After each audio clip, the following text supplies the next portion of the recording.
পরীক্ষা নিরীক্ষার প্রয়োজন হয় কিনা এই বিষয়টি ডায়াগনোসিস? জি, অবশ্যই পরীক্ষা নিরীক্ষার প্রয়োজন হয়, কারণ এই ডিজিজগুলো যেটা আমি আগেই বললাম এটা কিন্তু একটা জন্মগত রোগ বা কনজেনিটাল ডিজিজ হতে পারে।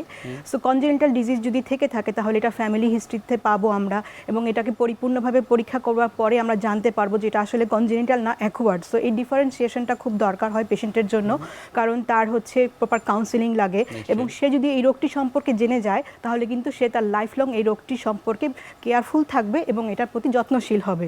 সো অবশ্যই পরীক্ষা নিরীক্ষার দরকার আছে।